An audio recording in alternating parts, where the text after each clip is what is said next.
Here at Paddy Power, we're the home of the Money Back Special, with some incredible offers every single week. Check out the website or app today. Terms and conditions apply. 18 plus begambleaware.org. Hello there and welcome to this Monday Postcast. I'm Maddy, Playle, joined as per usual with Tom Segal and Darren Hughes from Paddy Power. Racing's been a bit down in the dumps this week with the weather. We lost Newbury on Saturday, that good Greatwood Gold Cup meeting.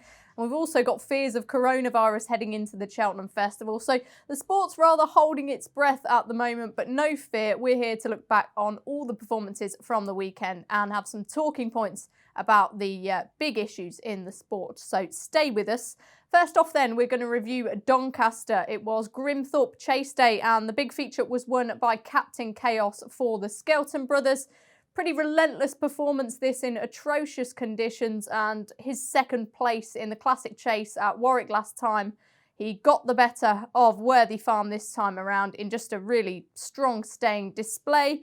Tom, Captain Chaos, I mean, he's not in the Grand National. I don't think he wouldn't probably get a run anyway, but he's a really likeable horse who seems to have really hit his stride this season. Yeah, loves those conditions, doesn't he? Lived up to its name, didn't it? The old Grimthorpe Chase. It wasn't great watching, was it, with those horses? You know, how many finished, Maddy? 2 or 3? 3, I think. He got home. None of the others did. Simple as. Yeah, I think they've muted. I mean, it was just, what can you say? I mean, so few horses are going to act under those conditions that he does. We know he does. I think we're probably going to go on to say, is it a boost for Kimberlite Candy? Don't think it means anything, that race, if I'm totally honest. It just means he could jump and run in that ground when none of the others could. Okay, so you wouldn't necessarily be taking that as a pro for Kimberlite Candy. The Bet365 Gold Cup at Sandown's been muted as a possibility for him. Would that interest you? Would he interest you for a race like that? Not at all, no. I think you know, once he gets taken on in the lead and quicker ground, you know, he doesn't win very often anyway, does he? You know, before Saturday, we wouldn't have had him down as a Bet365 winner. He wins one race in the mud where 2 finish, and all of a sudden we're talking about races like that. Not for me, no. Okay, nice and short and sweet summed up. Darren, would you look at it any different to Tom, Captain Chaos? Pretty much word for word agreement, yeah. Fairly exposed, just he went in the ground when the others didn't really. I think if you're taking that form literally, you might need to go back to the drawing board again. He was grand. Look, he won. They'll be delighted with him, but yeah, no, I wouldn't read too deeply into it now, to be honest. Yeah, he had his day in the sun, didn't he? Let's move on to Gino Trail then, a lovely old timer. What a great veteran he is, and he put up a great performance. Paul Keeley tipped him, I believe. That was excellent. That price crashed late on, didn't it? But this horse is entered in the Grand Annual, so it does give us an opportunity to talk about one of the Cheltenham Festival races, a race that went to an old timer in Crocco Bay last year. Tom, Gino Trail, would you give him any chance at Cheltenham? Blimey, he had a hard race, didn't he, Maddy? Backing up after a long time absence like that, 13-year-old, have to be bottomless, wouldn't it, to give him any sort of chance? Yeah, no, I really wouldn't. He's a great old. He's been placed in it before. He could look if he gets there and it's soft ground. You wouldn't be surprised to see him run well. He'll get out front. It's a big advantage in that race. I mean, if you notice over the years, Crocco Bay, you talked about him, won it last year. If you can get out in front in those 25 runner handicaps around Cheltenham, it gives you a big advantage. So he has the run style to run well, but he's a 13-year-old coming the back off a really hard racer. He would go against everything I believe in horse racing if he's to win. Okay, that's strong stuff. You did an anti-post price-wise on the handicaps, and one of which came in the Grand Annual. Just reveal who your selection was. Well, looking at I hope he gets in. I just like novices in handicaps. Always have done. If you look back through the Cheltenham Festival in recent years, novices have done well. Kustar Silvola, also Noel Meads, won by Miles, the Mild Mare Fleet. They just do well. They always do well. So I was looking for a novice in all those handicap chases, really. I mean, if you look at the prices for them, Simply the Bets is a novice. He's favourite for the plate. So I sort of ended up on the slopes at a big price. Now, he was third to Simply the Bets and Imperial Aura in that novice chase on Trials Day. It's always a really good race, that. And if you watch the race again, coming into the straight, he'd gone past Simply the Bets and Imperial Aura, and it looked like he was going to win. He simply didn't stay 2.5 miles. Now he's back at 2 miles for the Grand Annual. He dropped back for 2-2 at 2-2-2 at Kempton the other day. It was really impressive. Look, he's just a novice in a handicap chase. That's the angle I went for. He's number 43, I think, on the list, so he might not get in. But that's what I look for in those handicap chases. I look for unexposed horses, and he's one. Yeah, I think I was on quotes duty grabbing lines from Chris Gordon, and he sort of suggested that he's the slower horse at home compared to Comanche Red, who also comes from the stable. But it's interesting that you say he seems to have that amount of pace. So the drop back to 2 miles should suit him. Darren, I mean, Gino Trail, presume he wouldn't be your sort of selection for the Grand Annual. Have you got your eye on anything else? Certainly wouldn't be my selection for it. No, I generally wait till near the day. I think it's just it can be very difficult to drill down these handicaps at this stage without knowing exactly what runs, etc. We cut Gino Trail to 20s and 25s for the Grand Annual, and Tom's selection on the slope is 14 from 20. Grenadine heads that market at 7-1 for Paul Nicholls. He would look progressive, but again, you're looking to take on favourites in races like that. Again, look, no more than the race previous. I wouldn't read too much into it, but it was nice to see him have his day in the sun again. He's 13 now, is he? Yes, that was nice. Look, and he showed like a cracking attitude, as in they came to him 2 out, 2 out in the last as well, and he kept pulling out more. So it's good to see. Good watch. Yeah, it's interesting we're talking about that Grand Annual and other races on the Friday of Cheltenham. We did a piece in the paper today about how much is bet on those races. The Fox Hunter, I think, was in the top 10, and the Martin Pipe as well. So people clearly like to roll with the punches on the Friday of the Cheltenham Festival. A lot of money to be traded in those races. Let's move on to Kelso then, and one of the biggest races of the season is, of course, the Grand National, and definitely Red staked his claims for it when winning up there. Again, I think, was it a similar performance to Captain Chaos in that he just outstayed them and outclassed them, Tom? Do you think he was entitled to do that, wasn't he? Oh, I like him, Maddy. I think he's got a really good chance in the National. Brian Ellison thinks so. He's a good picture in the background too, yeah. I think he's got a really good... I mean, this is a proper class horse, this. I mean, this horse was fancied for a Gold Cup. When we're not talking about Captain Chaos running around Warwick or someone. This is a proper horse with a proper preparation, and he could run really well. He ran really well in the Beecher. He stays, he jumps. He's got a nice weight. He's been trained for the race all day. He's 11. Lots of 11-year-olds have won it. I was just researching that this very morning. Neptune Colom's Pinot de Rey. Another one. 3 11-year-olds won it on the trot. It's not a barrier to success being an old horse in the National. I like him. I think he'll run really well. He was unlucky, wasn't he, when the saddle slipped and he was pulled off in 2017. That was one for Arthur's year. Sent off at 10-1, so has been fancied for it in the past. He's been a really underrated horse, hasn't he? Maybe it's because he's from the north. Maybe it's because he's got sort of less well-known connections, definitely, Red. I mean, because... Through his form, and you see loads of... I mean, he's beaten Black Courton level weights, beaten lots of good horses over his career. He's won the... Didn't he win the race on Trials Day, the Cheltenham Trials Day race? Yeah, he's a proper Grade 1 chaser. Always has been. I mean, he's not going to win the Gold Cup, but there was a time when people thought he was, were fancying him. He was brought down in it last year, so we'll never know. And this year he's had his preparation tailored around the one race. So, look, can he beat Tiger Roll? I don't know, but he can run well for sure. Yeah, I was about to say, with Tiger Roll in there, it makes the weights really interesting because he's going to come in off just under 11 stone, is it? Something like that? 10 stone 12, 10 stone 10, something like that. There you go. That's nothing, is it? So definitely Red has a definite chance, according to Tom. Darren, would you be quite as positive? Not quite, but I wouldn't be fully negative either. I just wonder maybe would last year have been his year if he'd skipped the Gold Cup, because he did come into it in reasonable form, and maybe is this a year too late for him? But at the same time, we did cut him to 14s from 25s for the Grand National off the bat, and he does carry that class edge that the Grand National winners seem to carry these days. But I'll give you the full rundown of the betting here. Tiger Roll is 5s, Any Second Now is 12s, Burrow Saint is 12s, Definitely Red is 14s, Kimberley Candy is 16s. It's a lot more than 16s bar and 20s after that. I just wonder, is it a year too late for him? That's my fear. And I'm not. I know well the older horses can win the Grand National, but I thought he was coming into it in very good form last year into the Gold Cup. For all he was a big price, and I'm just concerned. Is it a bit late for him at this stage? Okay, interesting. One horse I know you want to talk about, Darren, is Clondor Caitlin, who won the Grade 2 up at Kelso. Brian Hughes aboard. We'll talk a bit more about that title race in a moment, but I thought we would necessarily skip past this, but you think she's a really, really smart filly? I like this now. I thought this was very good. I thought she was quite good the last day as well, and this, she took on the boys here at the weekend, and she put them to the sword. Do you know what I mean? I'm not saying it wasn't a brilliant race, but her trainer seems to think she'll be better off in better ground. I don't know, do I necessarily agree with that, but I'll take her word for it. And for her to be winning over 2 miles, 2 miles 2 is pretty impressive given that she's bred to stay a trip.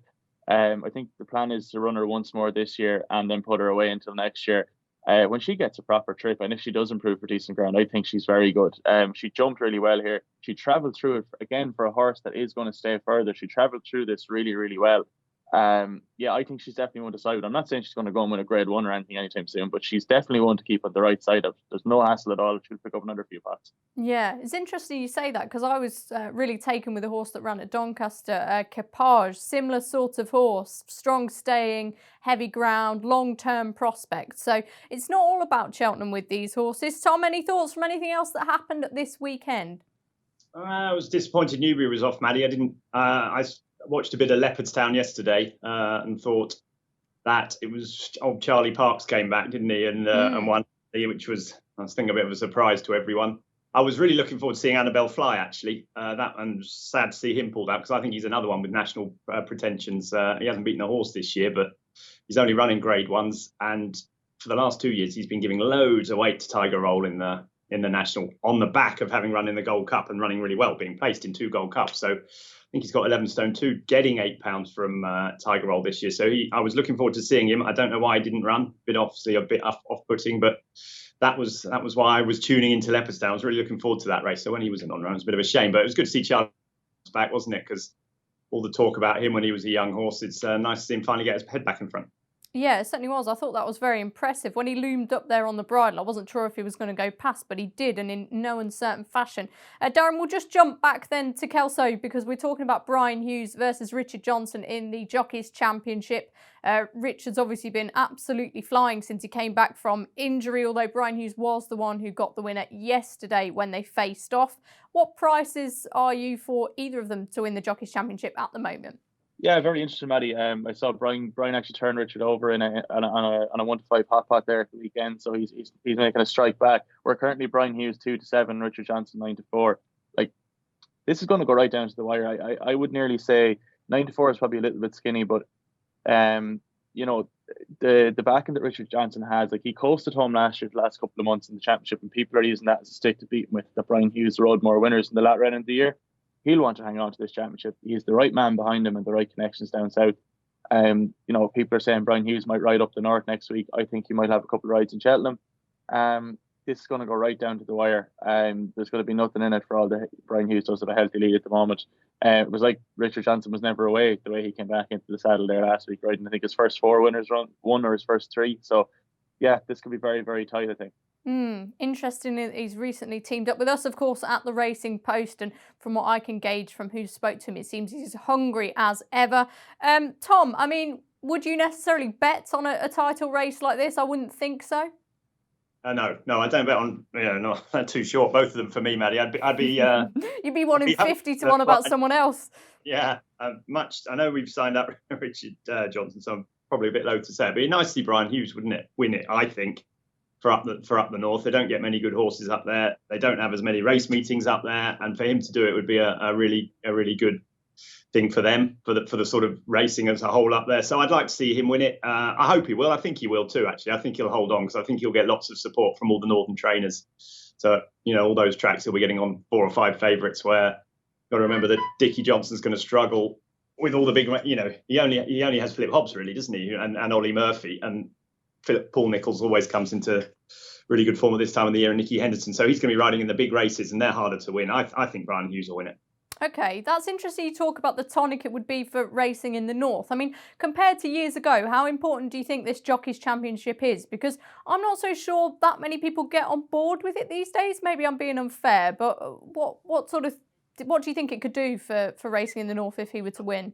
Nothing, but I think it gives the whole sort of the trainers and the people involved in racing a bit of a fillip. It not necessarily gives me or you or any racing fan, and we probably couldn't care less. But when you're up there, I've spoken to lots of northern trainers, and they all do feel that they're the poor relations of the sport. They do, whatever you say, and therefore one of their own sort of was to win the title. I think it gives them all a bit of bit more meaning, bit more feeling, bit more enjoyment in the whole thing. So I think that's good. I would like it. I'd like to see him win. Nothing against Richard Johnson. He's won it umpteen times. And I just think it would be nice if someone different was on the list. Yeah, certainly stir up some competition, wouldn't it? Speaking of title talk, the Trainers' Championship's getting very, very close indeed between Paul Nicholls and Nicky Henderson. Those old rivals back at it again. Darren, what prices are we currently for that? So Nicky Henderson is 2-5, Paul Nicholls is 7-4, and then Dan Skelton and Colin Tizard are 33s and 50s respectively. So it would look like a 2-horse race. Not 100% sure exactly what the gap is between Nicky Henderson and Paul at the moment, but you would definitely say that Nicky has a much stronger team going into Cheltenham than Paul this year. For all, Paul definitely will have winners. In terms of actual overall numbers, I would say Nicky is much more likely to come out on top.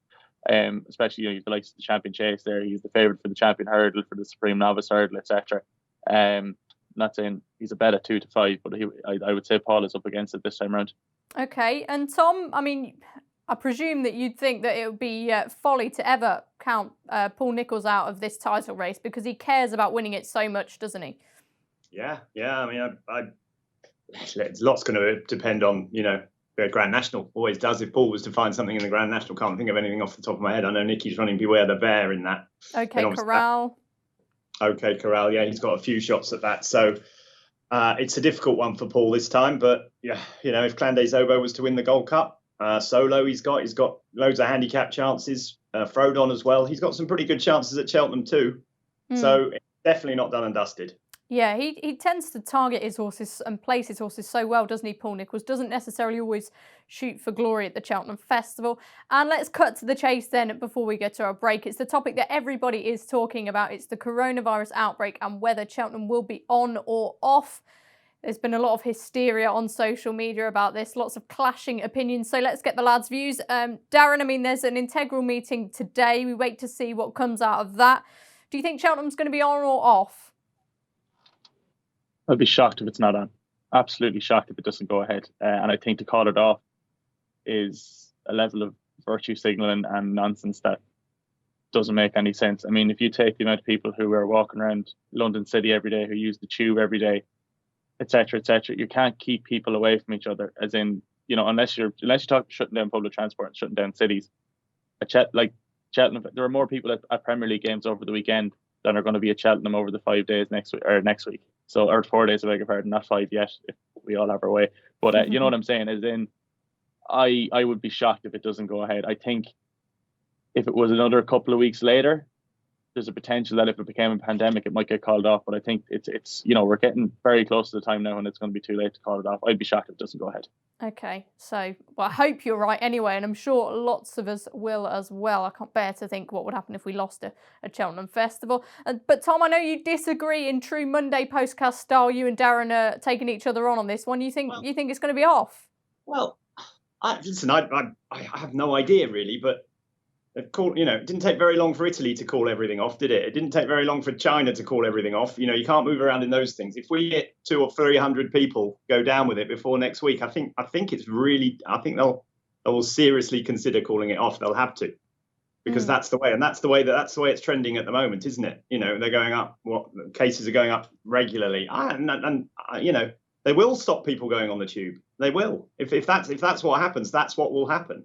If it takes off. So I don't know. I think that these sort of things I'm fundamentally, I don't think we probably should, but I think we tend to err on the side of caution when these things come along, quite rightly, And if there is any chance, or if there is 500 or 1,000 people infected with it by this time next week, which is possible, then it will, and I think it will be called off. Yeah. At the end of the day, I mean, lots of people are saying, it's just sporting events and all the rest of it, but there's a lot of money in this game, and it would be catastrophic for a lot of people if it was off for business as well as pleasure. And then when you talk about Cheltenham, as you say, you talk about Premier League, you talk about the rugby, you talk about everything. It's going to have a big knock-on effect, but ultimately it comes down to the government. I mean, it's I'm sure Simon Clays, for as much as he would like it to come on and all the people at Cheltenham would love it to be on, it doesn't come down to them, does it? If it's in a position where it's going to endanger the public, then it will be called off, won't it? That's what I think. And I don't know what the prices are now, Darren, but I know they were 5-2, 3-1 a few days ago, and it was 11-8 last time I looked. So I'm not the only one that thinks it's going to be off. Clearly lots of people think that way too. Okay. It's back out to 9-4, 4-9. No, it's currently a 9-4 poke. Okay. Is it? Well, there we go. Yeah. So people are having more faith in it, but I don't know. I think it's still 9-4, isn't it? still quite short. If you'd have told me a week ago it was 9-4 Cheltenham be off, I would have said you're completely bonkers. But still quite a short price. Okay, well, we've all got our fingers crossed. Hopefully Cheltenham will go ahead. We don't want the negative implications if that were to not be the case. We will take a quick break now, but stay with us because we're going to have a look at one of the really good handicaps pre-Cheltenham, the Imperial Cup. I'm Jose Mourinho. I know a thing or two about being special. Finding pastel de natas in a London cafe? Special. Winning the daily jackpot on Paddy Power Games? Not special. Understood, Jose. Yes, someone wins an average £40,000 jackpot every single day. So if you win, don't think you're special. Daily Jackpots by Paddy Power Games. Jackpots must be awarded by 11 p.m. and vary from day to day. Jackpot is shared with other operators. Available on selected games. T's and C's at paddypower.com. 18 plus BeGambleAware.org. Welcome back to this Monday Postcast then, and hopefully we'll be racing at Sandown this weekend. The big race is the Imperial Cup, and it has a new sponsor. Paddy Power are offering the 100k bonus for any horse that can win this and then go on to win at the Cheltenham Festival. And Evan Williams is a man who has it in his sights with the current favourite Mac the Man. Darren, just run us through your betting. Well, indeed, Maddy, yeah, and we are 5 places on this race for each way terms as well, which I'm pretty sure is the best you'll get in the industry. So yeah, Mac the Man is our 11-2 fav, Christopher Wood is 8-1, Shake 'em Up Harry is 8s, Malaya is 9s, and Tucas is the one for money, 10s from 16s, Trincomalee is 10s, Dostal Phil is 11s, and it is 12s and bigger the rest after that.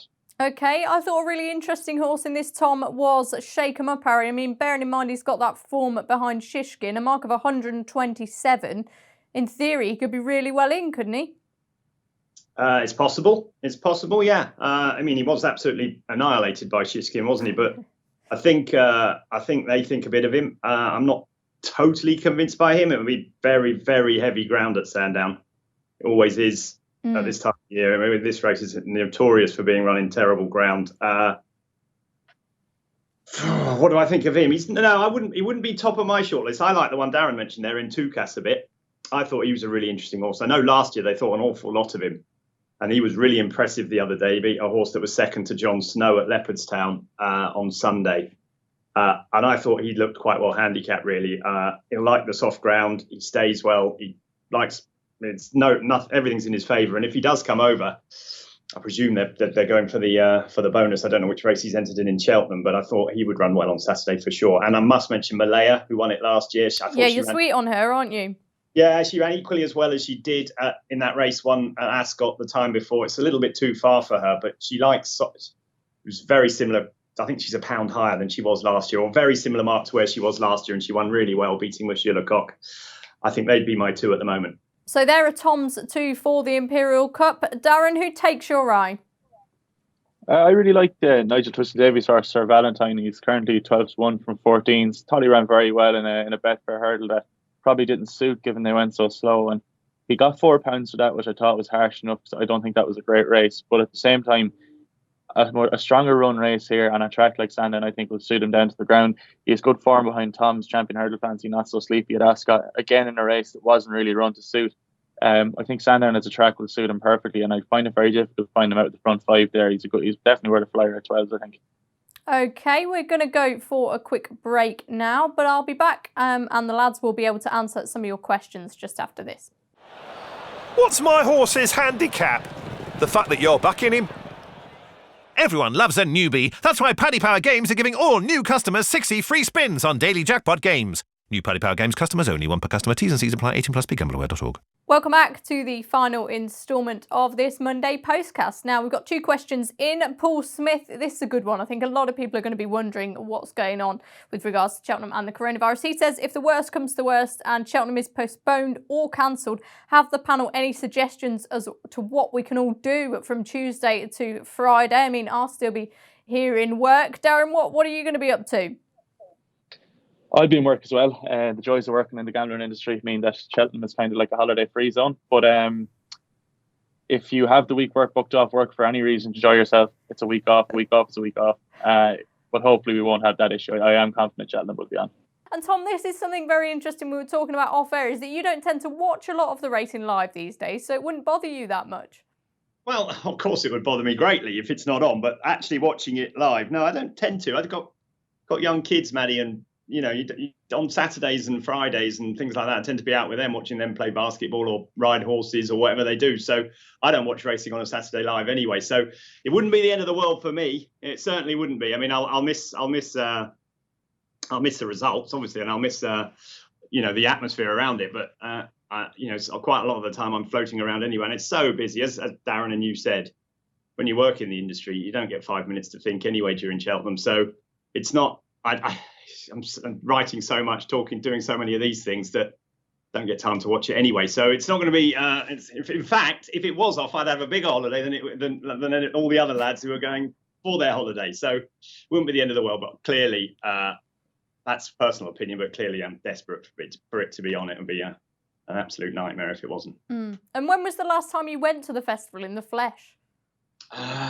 God, good question. Good 5 years ago, I would think. Yeah. Yeah, Okay. good 5 years ago. I think I saw one of Corto's or one of Denman. The Denman beat Corto or Corto won. One of those ones would be the last one. That's a pretty good race to be your last sort of visit to Cheltenham. Darren, what about you? I mean, I presume like us, I'm going to be there this year, luckily, if it goes on. But when was the last time you went?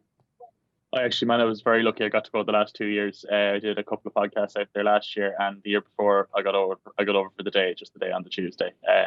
So I'm very lucky in terms of most lads that work around. It's just really difficult because everything is going on, be it from a trading perspective, a commercial perspective. It's very difficult to get time to go over. It's our biggest week of the year, Yeah, certainly can understand that. Paul, I hope you have a good Cheltenham week. Fingers crossed it'll be on, so you won't need to take up our boring plans as to what to do elsewhere. Our next question is from John Skian. It's mainly for Darren, but want to get Tom's thoughts on it as well. Can Pat Kelly restore presenting Percy to be competitive in the Gold Cup? Darren, you don't think so? Can he restore? Like you say, restore him, but I don't see any aspect of his form that justifies him to win the race. You think he has to improve with £10 to win it? As in, what has he really done or what has he achieved? Well, he would have beat Album Photo a fair way if that horse wouldn't have come down in the RSA. Yeah, fair enough. But that's one race, okay, in isolation, where he obviously that was his best performance, and that was a standout best performance. Before that, he'd only won a handicap at Ferry House or something like that, and he won a Mickey Mouse Galmoy hurdle last year. So I don't see the obsession with this horse. I don't see the fascination with him at all. I think there's a certain romance to it, maybe because of who trains him and all the rest of it. But I don't really buy into it at all. I think it's a load of nonsense, and I wouldn't back him with stolen money, to be honest. Okay. Tom, would you give presenting Percy a shot in the Gold Cup? He did pull up lame in it last year, so there's an excuse there. No, I don't fancy him much, Maddy. I think he's sort of one of those sort of fairy tale horses that everyone thinks is better than they actually are. Everyone sort of believes the romance of the presenting Percy story. Do you know what I mean? That he's some wonder horse that is going to come. When you win a Cheltenham Festival race by 15 lengths like he does, everyone suddenly thinks he's the second coming. But as I agree with Darren, I don't think the form's there really for him to win it. Going back to the previous question, I'm going to be in trouble because I used to work for Channel 4 Racing. And so I was at Cheltenham for many, many years, probably less than 5 years ago. But I didn't have time to stay and watch the races. So I was there in the morning and went out the course while everyone else was coming in. So before anyone else. That's so depressing. What? And you just go home? No, what we used to do is used to stay in a little. They used to put us up in a little house in Cheltenham Village. So while everyone else was watching the racing, I would be sat in a little tiny house, tapping away at my computer, not knowing. Didn't have telly, but didn't know any of the results, and didn't have any Wi-Fi. So I was doing it all on stuff. So didn't know any of the results until one of the blokes I was staying with would come in from the races and say, "Your horse is lost." Jeez. There's the glamorous life of TV for you. See, they're all saying they sit there in the press room, sloshing down the wine, and that's not really the case. It's not really the case. Well, there you are. You've had an insight into what our guys will be up to on Cheltenham Festival Week. That's all we've got time for on today's podcast. Fingers crossed that the meetings go ahead this week and we get the health go ahead as well with regards to the coronavirus. Bruce and the team will be back on Friday's show. Don't miss that for all your weekend tips. Check out Paddy's Rewards Club. Simply place 5 bets of £10 or more across any sport in a week and you'll get a free £10 bet the next week. T&Cs apply. 18+, begambleaware.org.